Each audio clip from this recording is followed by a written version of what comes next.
biologically, do males have an advantage over females biologically in sports? Again, I'm not a physician, and I can't speak to that. What's your real-world experience? It depends. I mean, there are some people who are born male that I'm faster than if I were to sprint against them, and some that I'm not.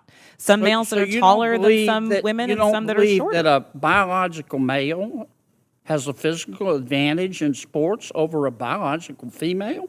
Not as a definitive statement. Give me an example. Well, no, I don't think. How many female members of the NBA do you see? Well, I can say that, there's been this news article about men that think that they could beat Serena Williams in tennis, right? That they think that they could actually score a point on her.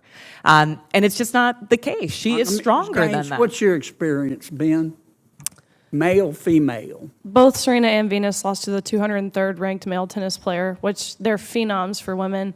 My experience, my husband, he swam at University of Kentucky as well.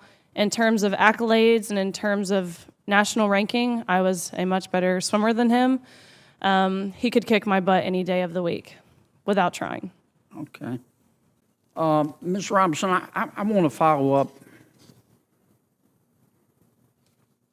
by trying to understand your answer to one of Senator Cruz's questions. And this is really a question, not a suggestion. Do I understand your position to be that there are two sexes, but there can be more than two genders? I wouldn't even say two, and we've got Dr. Lopez here as well, but there's also the definition of intersex. I think that often in these conversations we're conflating sex and gender, and I do want to affirm here that trans women are women. That is their gender. Okay, but I'm trying to understand. Do you make a distinction between sex and gender? Yes, sir. Okay. Explain that. Do you think there are more than two sexes? I believe that there's a definition for intersex as well that I want to acknowledge. But sex is assigned at birth. I'm just trying to understand. I'm thoroughly confused.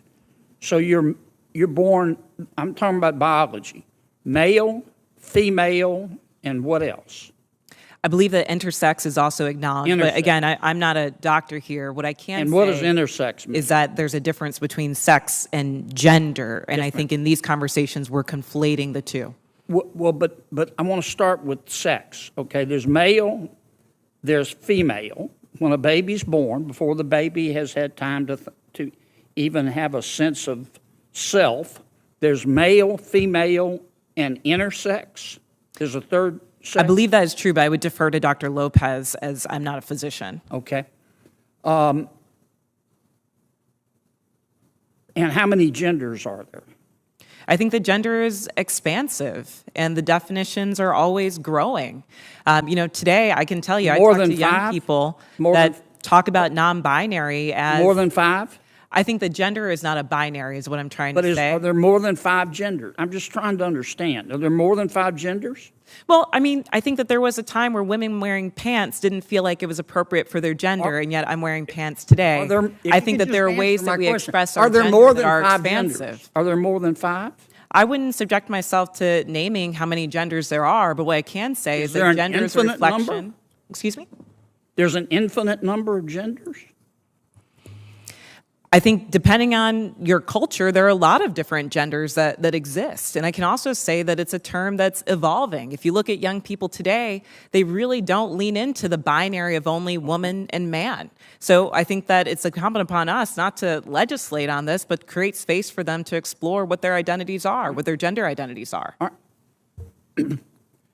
Let's get back to athletics. I think I understand what you're saying. There are three sexes. Male, female, and intersex. I believe that to be true, but again, I'm not a physician. And there are an infinite number of genders because gender is a mental state. Gender is about expression, and I think that there are a variety of ways that you can express your gender. Okay, so there's infinite number. All right, let's go back to the biology. Male, female, boy, girl. Okay, biologically, do males have an advantage over females biologically in sports? Again, I'm not a physician and I can't speak to that. What's your real world experience? It depends. I mean, there are some people who are born male that I'm faster than if I were to sprint against them, and some that I'm not. Some males that are taller than some women, and some that are shorter. You don't believe that a biological male has a physical advantage in sports over a biological female? Not as a definitive statement. Give me an example. Well, no, I don't think. How many female members of the NBA do you see? Well, I can say that, there's been this news article about men that think that they could beat Serena Williams in tennis, right? That they think that they could actually score a point on her. And it's just not the case. She is stronger than that. What's your experience, Ben? Male, female? Both Serena and Venus lost to the 203rd ranked male tennis player, which they're phenoms for women. My experience, my husband, he swam at University of Kentucky as well. In terms of accolades and in terms of national ranking, I was a much better swimmer than him. He could kick my butt any day of the week without trying. Okay. I just think, Ms. Robinson, I'm trying to understand where you're coming from.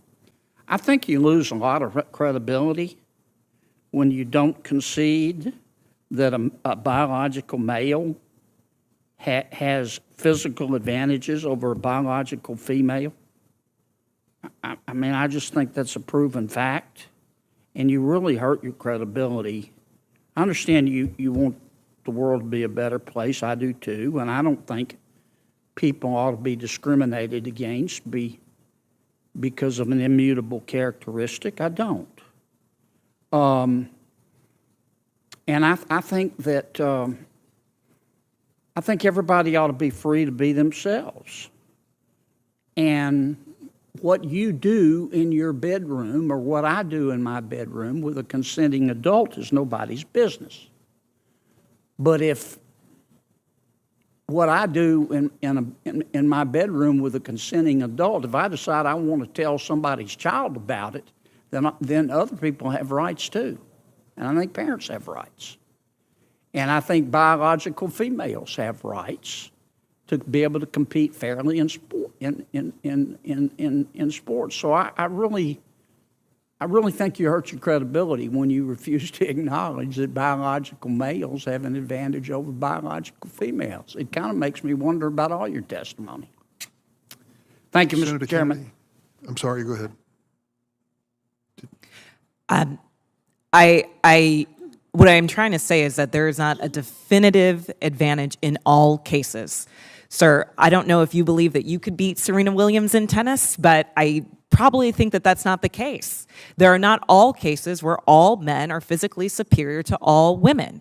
And at the end of the day, in this conversation, we're not talking about that.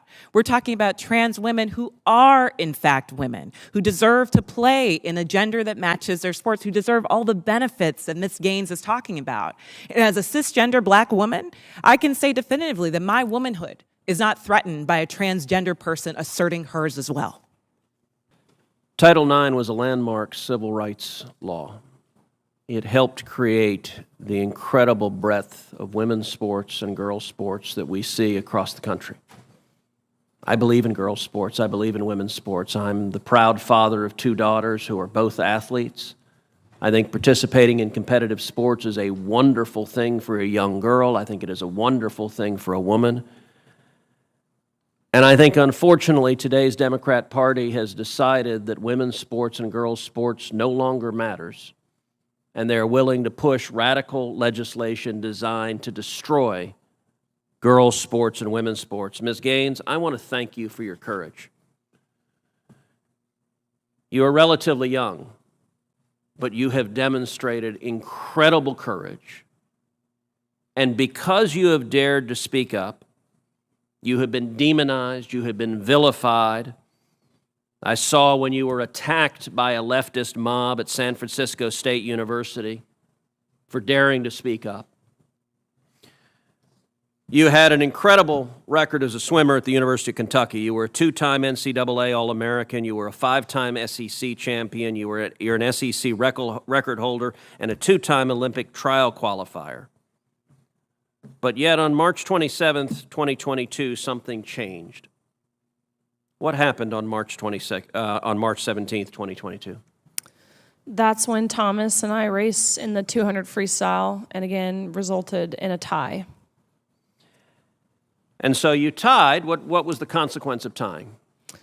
We went behind the awards podium where typically you're handed your trophy, you're marched out, you're named an All-American. And so we go back there and the official looks at both Thomas and myself and says, "Great job, but you guys tied. And we only have one trophy, therefore we're giving this trophy to Leah." And I question this and I say, "Why?" And at first, I shortened it in my testimony, but really he stumbled on his words. He didn't know how to answer this.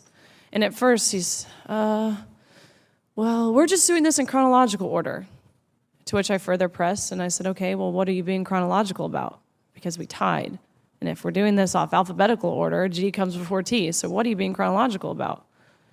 To which this wasn't a script they had prepared for him.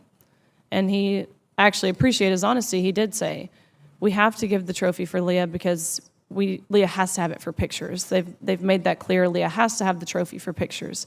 You can pose with this trophy, but you have to give yours back. You have to go home empty-handed. Leah Thomas takes the trophy home. End of story." Now, let me ask you, as someone who's competed at the elite level, in your experience, is there a difference between women and men? Of course. I think we learned this at a very young age, watching even 12 and unders play. Going through puberty causes irreversible advantage, that no matter the training, no matter the diet, no matter any alterable change you can make, will overcome that male advantage. Especially in sports like swimming, where lung capacity matters so much. Even something as silly as throat size, men have on average a 40% larger throat, which sounds like it's nothing, but when you're grasping for air, that 40% larger throat makes a huge difference in athletic success, not to mention height. You guys know the differences. Ms. Robinson, do you agree with Ms. Gaines that there's a difference between women and men? If the question is about trans women, I'm just asking, is there a difference between women and men? I mean, what I can say here is that the NCAA has rules in place. They've had rules in place for the last decade, and when this competition Okay, I'm happened, going to try again. the rules were clear. Do you believe there's a difference between women and men? It's a yes/no question. Do you believe there's a difference? Oh, I think that we're talking about this case with the NCAA. No, I'm asking a question. Do you believe there's a difference between women and men? Most people could answer this very simply. I'm curious if you're willing to do so. Oh, absolutely. I'm just putting it into the context of the Is that a yes? conversation that we're having. I think that there are definitions related to sex. Is but that I a also yes? think So I'm that when trying to we're- get a yes or no. I'm not trying to get a speech. I'm Is there a difference between women and men? I think that there are definitions for biological sex. Okay, so you're which not is answering different that. than Let me gender. ask you this question then. Why do women's sports exist? If you can't define a difference between women and men, why not abolish women's sports and just tell little girls to swim with little boys and see who wins? Oh, I'm simply saying that that sex is My different question, than gender. why and I do do- believe why that do women's sports have a great exist? value. I mean, Senator, I'll tell you right Ms. now. Robinson, please answer the question I'm asking you. Absolutely. Why do women's sports exist? I think that there are so many positive benefits to sports. But I mean, why have a we've talked separate about it here category for today. women? If there's no difference between women and men, why to have women's sports? I'm saying that there's a difference between sex and gender, and that the NCAA has rules in place, which they have for the last Mr. decade. which Chairman, I determine would that like to enter into related the to record an participation. article from Duke Law called Comparing Athletic Performances for the Best Elite Women to Boys and Men. And it goes through examining in 2017 the top records for women in the world in various track and field events. So, for example, in the 100-meter, the top record for women in the world was 10.71 seconds. Now, that record for the number one woman in the world in 2017 was, in the year 2017, broken by 124 boys under 18. In that same year, the record for the number one competing woman in the 100-meter dash in the world was broken by a total of 2,474 men. If the radical Democrat agenda to destroy girls' sports and women's sports succeeds, little girls will not have a chance to compete. So I ask unanimous consent that this article be entered into the record. Without objection, Senator Hawley. Thank you, Mr. Chairman. Thanks to the witnesses for being here. Ms. Gaines, I want to start with you. Thank you for your courage in being here today. Thank you for your courage and advocacy for women.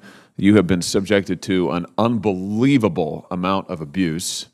You talk about intimidation, threats of violence. You have suffered it. I want to put up here a picture so everybody can see it. This was the welcome you were treated to at San Francisco State University just a couple of months ago when a mob assembled where you were supposed to speak, I believe for over 3 hours, screamed, threatened you, barricaded you in a room. Do I have that basically correct? Yes, I was held for ransom for 3.5 hours by hundreds of these protesters, as you see on the board. They demanded that I had to pay them money if I wanted to make it home to see my family safe again. The law enforcement in San Francisco, I respect, and I think law enforcement is what's brave, not me, and I respect all law enforcement, but the law enforcement I was met with in San Francisco, in my opinion, failed miserably in effectively doing their job. They had mentioned that it was not ideal for them to be seen as anything other than an ally to this community, and that was made very obvious in the treatment and effectiveness of removing me safely from that situation. Why were you threatened and barricaded into a room and held for ransom for hours on end? I mean, what was it you were saying that was so terrible? I was invited to speak on my experience of my senior year in competing against a male. Nothing opinionated about what I shared. It was sheerly the exact lived experience of what me and my teammates and fellow competitors dealt with. And so I spoke. After my speech, there was, of course, a lot of protesters in the room, which I'm totally fine with people protesting. It's their right to protest. But what I'm not fine with is when it does turn violent in the way that it did. Because protesters afterwards, they rushed into the room. They turned off the lights. They rushed to the front. Myself and others were assaulted, and that's ultimately when I was held for hostage for 3.5 hours. It's just unbelievable, unbelievable. Thank you for your courage in the midst of that. Let's talk a little bit about the message that you were sharing, and you started to talk about it in your opening statement. Just tell us about your experience, because nobody can question your experience. I don't think anybody sitting at the table, and certainly nobody at this podium, has had the experience that you have had. You were talking about just the incredible surprise, shall I say, to put it gently, of finding a biological man, a 6'4" biological man in your locker room and having to accept that without being asked about it, without being told about it even. What was that like for you? Tell us about that. Again, we only became aware we would be undressing next to a man was when we had to see a man undressing while we were simultaneously undressing. And so I immediately left the locker room and I went up to one of the officials on the pool deck and I said, what are the guidelines to allow a man into our locker room? I know the guidelines for the competition, but what are the guidelines for the locker room? And he so nonchalantly said back, oh, we actually got around this by making locker rooms unisex. And so I'm thinking to myself in these brief moments, first and foremost, you just admitted this is a male by acknowledging how you had to change your rules to make the locker rooms unisex. You acknowledge that we do not share the same sex, first and foremost. Secondly, unisex? Any man could have walked into our locker room, any coach, any official, any man who wanted to would have had full reins to, and bare minimum, we weren't forewarned about it. And that's the traumatizing part. Of course, the experience in and of the locker room itself is traumatizing, but I think for me, it was so easy for them to dismiss our rights to privacy. Senator Durbin, in your opening statement, you had mentioned this rhetoric. It's you had mentioned that what message does it send to trans individuals? And my combat to that is what message does this send to women, to young girls who are denied of these opportunities? So easily their rights to privacy and safety thrown out of the window to protect a small population, protect one group as long as they're happy. What about us? That is the overall general consensus of how we all felt in that locker room. Why do you think it is that the NCAA and so many people in power seem intent on just erasing your opinion, your views, the whole category of women? I noticed that recently you just posted this to social media about a message that Harvard was sending around, I think, to its swimmers, telling them, don't talk about Leah Thomas, don't share your opinions. If you get contacted by a member of the media, then refer that to the university. Don't say anything, for heaven's sake. Tell us about this. I mean, this has been your experience over and over and over. You're told as a woman to shut up, don't say anything. What's that like? That is continually happening. And if we do speak up, you're immediately labeled as some name. They will call you everything under the sun, whether it's transphobic, homophobic, racist, white supremacist, domestic terrorist. They will throw them all at you in hopes to deter you, in hopes to silence you. Leah Thomas's teammates, they were forced every single week to go to mandatory LGBTQ education meetings to learn about how just by being cisgender, they were oppressing Leah Thomas. They were told that they are not allowed to take a stance because their school has already taken their stance for them. They were told that you will never get a job, you will never get into grad school, you will lose your friends, you will lose your scholarship and playing time if you speak out. They told these girls that if you do speak out, and any harm whatsoever comes towards Thomas's way, whether that's through social media, whether that's physical, mental, emotional harm, then you are solely responsible, and you could be responsible for a potential death. And you don't want that, do you? Of course not. Who would ever want to be responsible in a potential death? But that is the emotional blackmail that is plaguing this country, especially in universities. Last question, and I'll ask this and then give you a chance to respond, and I'm done with this, Mr. Chairman. Let me give you a chance to respond to something that Leah Thomas said recently, publicly. She said this publicly. They're using, this quote now, they're using the guise of feminism, they meaning you, using the guise of feminism to sort of push transphobic beliefs, meaning you advocating for women's rights is actually just a cover for transphobia. Do you want to respond to that? Feminism is not a fluid term. The original and the meaning of what it means to be a feminist is to uphold, respect, honor, embrace, and celebrate women on our own physical ceilings, our own uniqueness. That term has not changed. And what this really is a male mansplaining what it is to be a feminist, which I honestly think is pretty ironic, and it's something we've seen before.